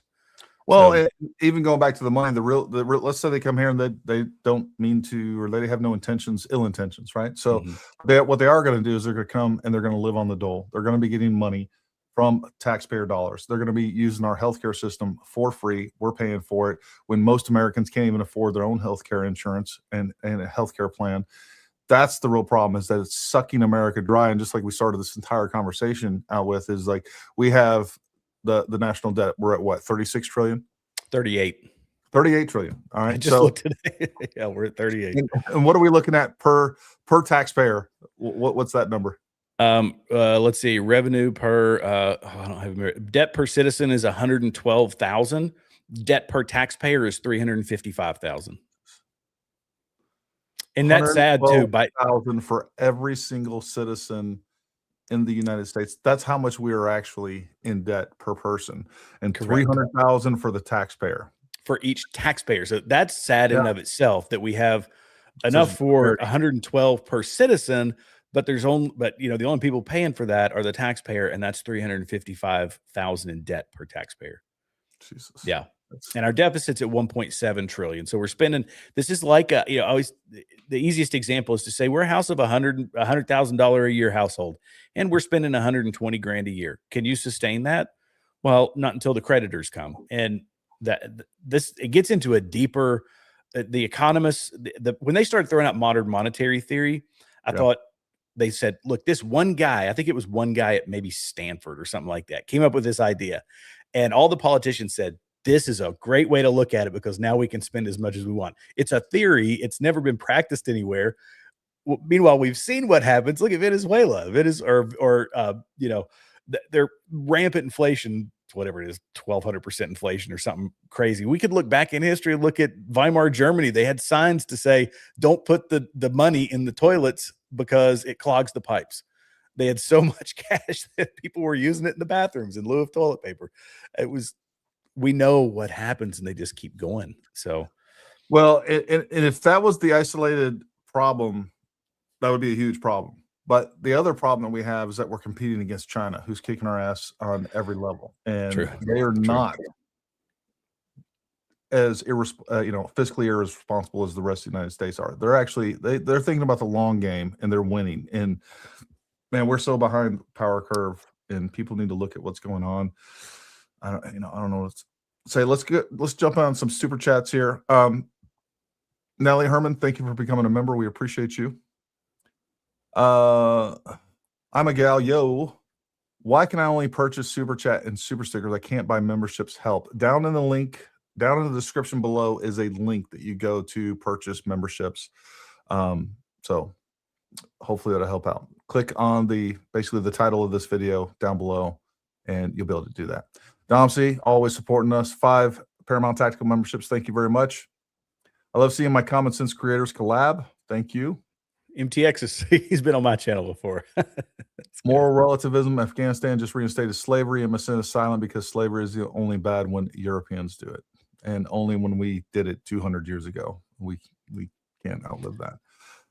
I think ICE was restricted in what actions they could take by some activist judge order. I also think the order was recently overturned and lifted. I think what she's talking about is the original incident with Alex Pretti. I think you're right on that. Well, I mean, this just goes to show you what activist judges do in this country, where they're not allowing us to enforce laws, or when someone is caught and apprehended in the middle of a violent act, they're letting these people right back out on the streets within, a day or two, if even that long. So the cashless bail, absolute insane. Don't throw yourself into chaos because chaos doesn't care about you. You're right. Towards my obscure YouTuber t-shirt. Let's go. I do need to get the obscure YouTuber t-shirt. Very few people have been on Candace Owens' show as much as I have. I'll just say that right now. Thank you, Patrina, becoming a member. How did this guy even get a front center seat? Those are usually reserved for cronies. Yeah, and this is where I'm always a little bit resistant to get too deep into speculation. I don't know, and I do know that when they're in DC, Congress folks do roll deep with security. I just don't know what it's like once they're back in their home state. I don't know. There's a lot of stuff that we don't know, and I want to get over my skis speculating, but I think the things that we pointed out are relevant, and like I said, all the key elements for it being staged are there. I really think it's weird that she just stopped speaking altogether and just sat there looking at her pamphlet for 10 seconds with nothing to say. That was odd to me. That's the thing that stood out the most when we saw it. Because when I originally watched that, I only watched that original news report from that one angle, essentially. And I was like, this doesn't look that weird. But then when we see multiple angles along with Jesus' breakdown, yeah, more information, different determination. Wow, that's weird. Sadly, I'm not sure we can get America back unless we get these foreigners out of the government, enemies within. Not only do we have, obviously, foreigners like Ilhan Omar, but we also have politicians at every level that don't believe in America, that, like I've said before, ideology is more important than their country. Leftism is their religion. They believe that. They put that first and foremost. They're willing to die for it. They're willing to risk getting shot. They're willing to risk their kids, bringing their kids to these protests in hope. Look, let's be real. These people are hoping that their kids are injured so that they can, or even die potentially, so that they can make an issue out of it and or possibly sue the government. Either way, it's nothing that I would ever think about doing. I'm sure you would never think about doing that, Jared. No, it is their church. That's what it is. They're taking when they take their kid to a protest, or they take their kid to whether it's the drag queen story hour or whatever it happens to be, that's them because everybody's going to have some higher authority. And in moral relativism, it's whatever that ideology is, leftism, like you were talking about. They're taking as far as they're concerned, they're taking their kid to church because that's the most important thing, in their life.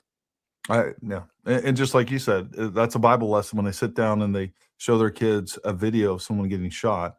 Yeah. And, kind of painting the picture for them of how evil this is instead of being objective. That's the real problem. Yep. This is a great question. How can we run PSYOPs and counterintelligence on the left to push back, or is that the best method? I'll give you that question first, and then I'll share my thoughts on that. Go ahead, Jared. Yeah. So if we're going to run a PSYOP on the left, I think in my mind, I kind of approach this from two ways. I hope that common sense will win out. I have relegated it a loss for a certain percentage of the left, but I've talked to people on the left who are not that they can be swayed, but when you tell them that it's how you see the world or how you see this particular issue, that's not actually how it is. Here are the facts around it. So I've had some of them say, "Oh, are you serious? Okay, well, I still think this, but that's a lie. Oh, that was a lie." That you point out the inconsistencies in the left's argument, and there are people out there who it'll make them kind of hop to, and they'll say, "All right, I'm not down with that." That's not necessarily a PSYOP. That's just hitting them with facts and information that they wouldn't get if they're listening to CNN or ABC or whatever. The PSYOP, I don't know that we can. I've never really thought of it as a PSYOP. I've kind of thought of it as the best ideas win. But in places like Minnesota, this is why I originally thought Donald Trump had stayed off of Minnesota and not come to the negotiation table. Was the Insurrection Act? We were talking about Insurrection Act, inside of Minneapolis, and the only way that's going to happen is if it gets really bad. So you let it. It's the state. It's the governor's responsibility to maintain law and order in his state. It's the mayor's responsibility in the city, and just let it get bad until you have to come in and rescue them. And that would show, you would think, at least the moderate citizens, not the crazies, maybe what we were doing here was bad, because now we're back to summer of 2020, where buildings and businesses and all these things are burning to the ground. Kind of let them have a taste of their own medicine, more or less. Does that make sense? Yes. No, that makes perfect sense. Do you think that they learned anything from the Summer of Love? Do you think that changed anybody's minds? Do you think that they regret any of that for the most part? The people who did it, no, but the citizens, this is what frustrates me. They didn't learn enough to vote differently. Right. So how many times it's like, how many times can it happen and they still keep voting the same way? That's the angle that I feel like we kind of have to attack. Look, you keep voting for it and you're complaining. You complain about taxes. You complain about high cost of living. You talk about this. You talk about that. We've done a lot of it. The healthcare, we gave you Obamacare. Well, it's still expensive. Yeah, we told you it was still going to be expensive because you did the wrong thing. You know, we want enhancements to the social safety net. More expensive, by the way. Yeah. Oh, yeah. We want the social safety net. Well, we funded. And healthcare quality has fallen precipitously as well. Yeah. Yeah. Well, because you can have availability, affordability, and quality. You can have pick two. Yeah. And that's all you can get is two. So you get Canada, which is availability and affordability, but this is why they have medical assistance in dying. And if we keep going, that's where we're going to go too. Oh no, you're absolutely right. That's exactly why they have medically assisted suicide in Canada. And you're right. It's like you come in, like you get to see a doctor and it doesn't cost you anything. Well, I have cancer. I have some other, well, no problem. We'll get you on chemo. Let's schedule you out. It'll be 2034. We'll get you in here. And that's like, I don't know if you ever go to the VA. The VA is kind of like that. You get subpar care all the time. And, it's I've got a joke along those lines. It's a Reagan joke. It's one of my favorites. So Reagan was, he said that there was a guy saved up to buy a car. The wait list was 2 years to get your vehicle in Soviet Russia. The guy saved up, and he finally had the money. He went in to get his car, and they said, well, you can come pick it up in 2 years. And he said, morning or afternoon? He said, well, it's 2 years. What difference does it make? He said, well, the plumber's coming in the morning. Yeah, that's where we're headed, man. And that's funny because it's true. And even like with regular services now, like people don't have hard skills. That's a whole nother issue that we're getting into. The blue collar, like actual plumbing, electricians, things like that. People have put all of their eggs in the baskets of technology. And there was I think it was a Family Guy. I'm pretty sure it was a Family Guy where like they're paying plumbers like, look, just come fix my toilet. I'll pay you $100,000. And these guys were making more money than Elon at the end of the day. But that's where we're headed. We're getting less quality. It's going to cost more. Going back to the insurgency thing, and whether or not this is psyop, propaganda, and everything else, I think it's all the above. But General David Petraeus originally, when he presented forth his coin solution, right, his doctrine, the counterinsurgency doctrine, and one of the things he talked about is that there's this 80% in the middle, and there's this 10% that are going to be on your side no matter what, and then there's this 10% that are the radicals that you can't convince otherwise. But the 80% in the middle is you can convince them to be on your side. They are reasonable and can be convinced. But I don't know if those same numbers apply here, but that's who you and I are going to be speaking to, is the reasonable people. There are people that are kind of independents. There are people that are maybe even left, but are persuadable. And those are the people that hopefully will reach, because you're right. And if you look at Twitter, all you see is crazy. Like, oh my God, there's no hope for this country. And I don't know if there's hope for this country. I don't know if, when we're talking about $38 trillion in debt, if we are already over the cliff and we don't realize it. And now it's just waiting for our, everything to come home to roost. But, we're in a bad spot, and we got to do something dramatic and turn this country around, or it's just things are going to get worse. That's for sure. Let's see here. Smash. Well, that explains why Tim Walz is picked for VP to fund Harris' campaign. That is exactly right. Or at a minimum, it was, hey, if you pick this guy, we'll give you this money. Or, it's all politics. It's all money. It's all corruption. Out of all the people that Harris could have picked, Tim Walz, like you can meet with that guy for 10 seconds and not say, there's got to be better people out there doing this. Well, in their vetting process, you would have thought they would have caught the fraudulent service sort of stuff, being deployed but never was deployed, and that sort of thing. Yeah. I still wonder what all single male Chinese illegal border crossers are doing now, working at Panda Express. Well, first of all, that's racist. I don't know if I've ever seen a Chinese guy in Panda Express. They own a Chinese restaurant, and then they employ Latin Americans. That's usually how that works. I don't know what they're doing. They get some massive tax benefits. That's They do. They're crazy, and they pass it down cousin to cousin, so it stays in the family. They never have to pay taxes. It's wild. Yeah. IB Pilot 11. Thank you for becoming a member. We appreciate the support. All right, folks, we'll open it up to the last few comments and questions. I'll go through here and then we will call it a night.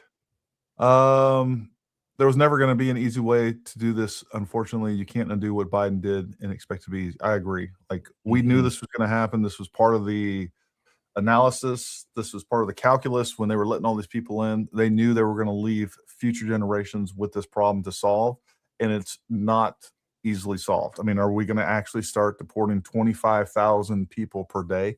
I don't think that's ever going to happen. So we're probably stuck with a net gain no matter what happens after it's all said and done with, I don't know, out of the 30 million, 29.5 million, you know, I mean, if we look at Texas and in like a 6 or 8 month period, they're deporting over 10 times just about anybody else. And they're at 28,000 for a 6 or 7 month period. That tells you, and they got it. They're doing it all right down there. They're doing it efficiently. They have government support. They have state support. They have local law enforcement support. And the best they're doing is like 28,000 in a 6 month period. There's no way that we're going to make it even a significant dent in all this.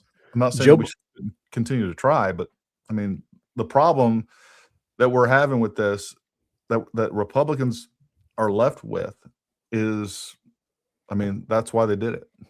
It's you've seen Home Alone, and when the wet bandits come in and it was simple for the guy to put the rag in the sink and turn the water on, and then he leaves the house. But imagine the mess that it was to pump the water out, to fix the foundation, to repair all the water damage. That's kind of what Joe Biden was. He was one of those knuckleheads, clogged the sink, turned it on, and just stepped away. Now we're dealing with the cleanup.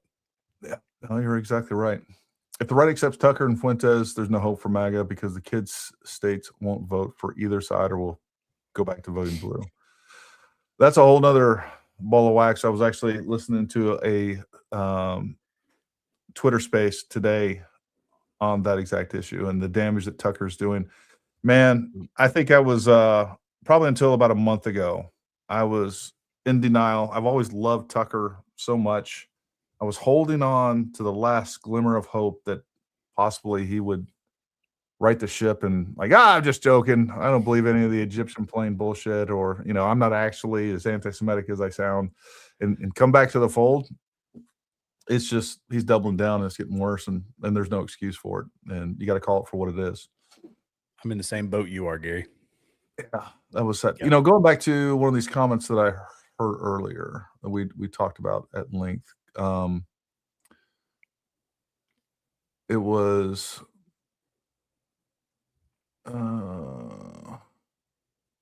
how can we run psyops and counterintelligence on the left and push back, or is that the best method? Look, we Republicans and the conservative right has to get serious about not accepting lies, not just putting our heads in the sand. Like, we got to be much more forceful and not allow these narratives to grow. Like, everybody's got to get more involved. We got to be as involved as the left is to even sort of expect to have a chance. And, you know, whatever you can do, I don't care if it's, you know, retweeting our stuff or engaging with people online. The problem is we as Republicans tend to say, look, I got other things to do. I don't have time to argue online. And I think that's generally correct. Well, we got to do something. I don't know, start a YouTube channel, get out there and talk about these things. Like, we got to get more voices on our side that is pushing back on the lies and propaganda that we're being exposed to. I mean, that is what we got to do.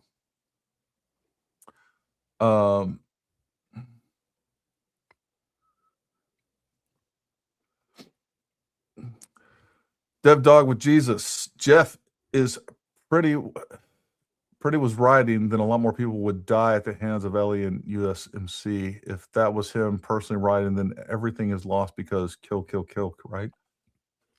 I know you're kind of going back and forth with, I'm assuming, Jeff, the moderator. I don't know what you mean exactly.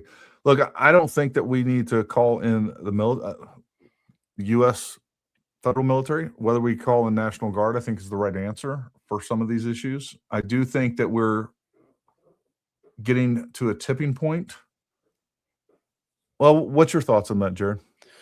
Yeah, What we're talking about is the Insurrection Act, essentially. yeah. So, and we've used it. I mean, obviously, we've used it several times. I mean, all throughout the history of this country, and it's necessary sometimes. Do I think that it's not? I don't feel like it's necessary right now. I think you're right that the National Guard is the next logical step. But Tim Walz, that he brought out the national, it was almost like I don't want to say ceremonial. It was an op or a PR stunt to bring them out, because he brought them out and then he had them. Not saying this is all they were doing, but they were serving coffee and donuts to the rioters.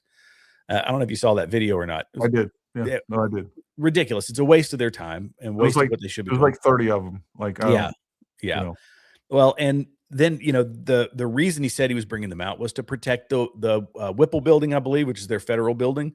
And I'm assuming that they are doing that, but he pitched it as a Donald Trump thing, even though it's his party that's threatening the federal building. So it hasn't escalated to that point, but in my mind, it needed to get worse. If it was going to escalate, it's just going to escalate. It's Tim Walz's responsibility to do it.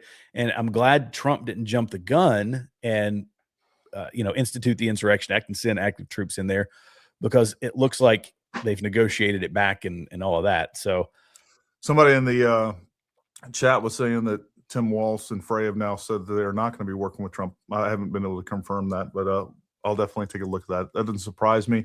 I posted, I think yesterday, the day before, I was like, you know what? If Tim Walz is actually going to work with Trump, kudos to him. I'm not going to even talk shit. If that's what he's doing, let's just step back and say good job and see what happens. What's your thought? Because I disagree with you a little bit on the Insurrection Act. I think after Renee Good, we saw an escalation of what's going on.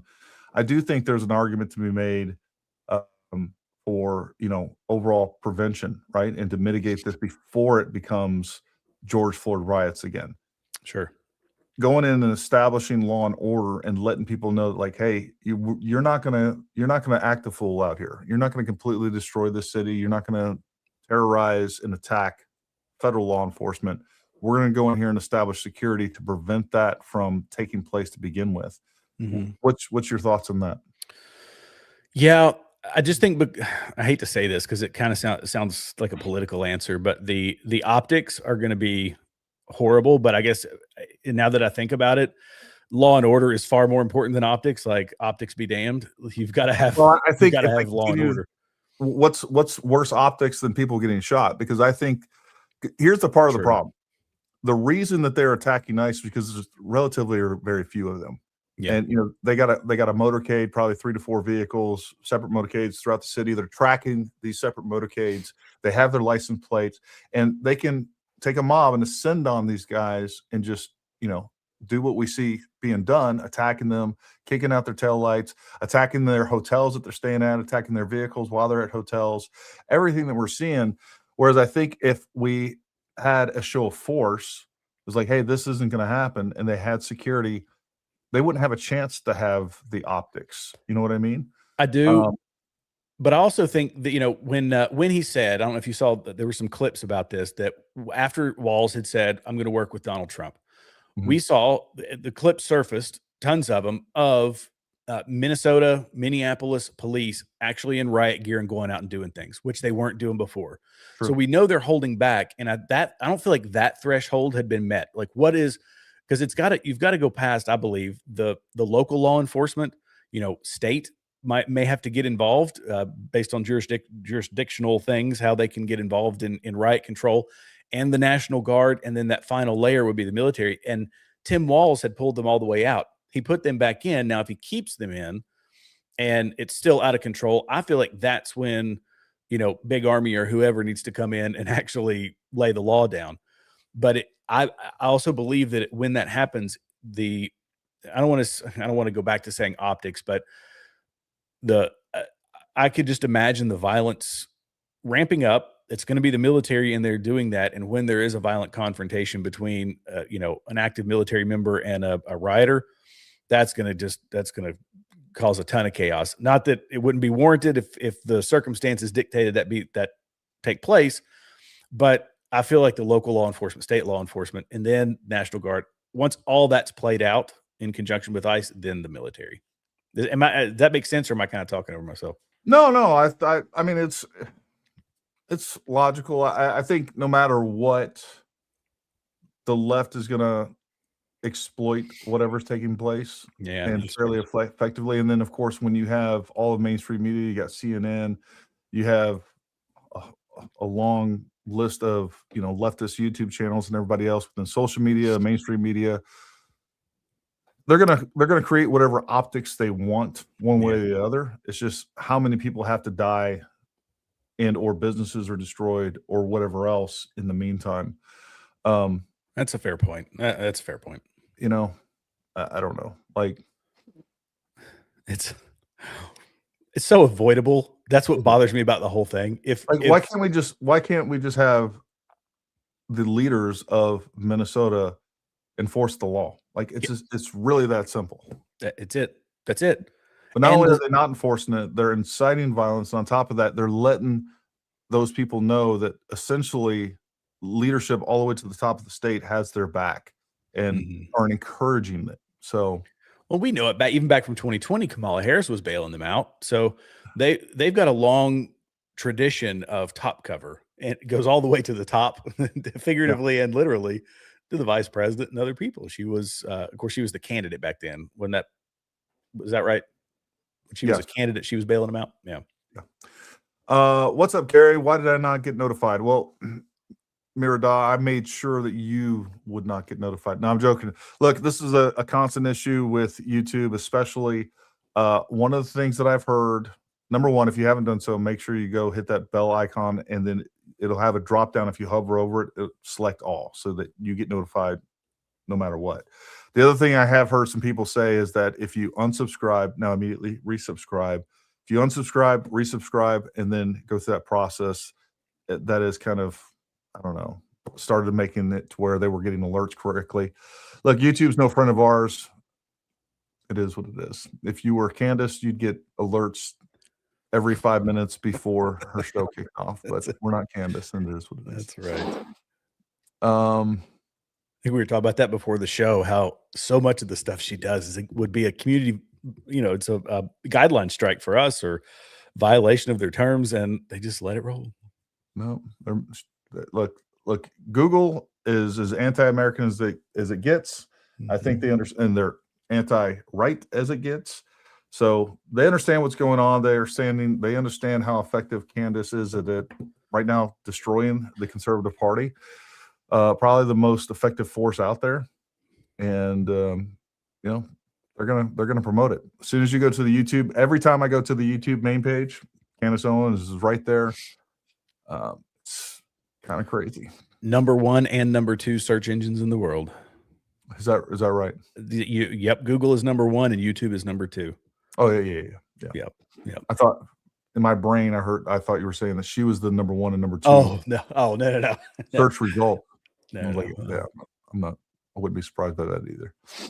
Not organically, but artificially. I wouldn't be surprised. Oh yeah.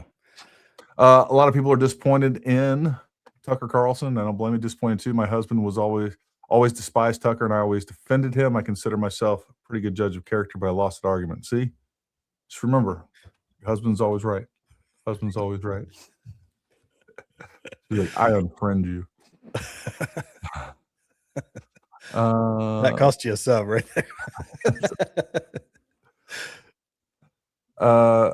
Amigel, I think she's talking about the fact that it was reported that Walz was not going to work with Trump now. Right, I actually looked on Fox News while we were talking. I couldn't find it. I had to uninstall and reinstall YouTube and did the update. Now I'm getting notifications. There you go. Dom C is our technical service rep for YouTube. Let's go ahead down here to the bottom. That's dangerous talk. I don't know what you're talking about exactly, but I'm sure it is. I'll probably get like 4 strikes just from this conversation. I'm surprised we're still live, to be honest with you. All right, folks. So I think we're going to call it right there. Thank you so much Jared, for coming on. Thanks for having me, man. Yeah, man. No, I think having you on as a regular guest would be great. Folks, if you're watching this now or in the future, and if you haven't went and subscribed to Jared's Continue Freedom, right? Continue Freedom. Yep. Continue Freedom. Yep. Continue Freedom channel. Make sure you go do that right now. Hit the bell icon, select all, so that, and then also if you're on X, go follow him on X. Again, all of his socials are down in the description below.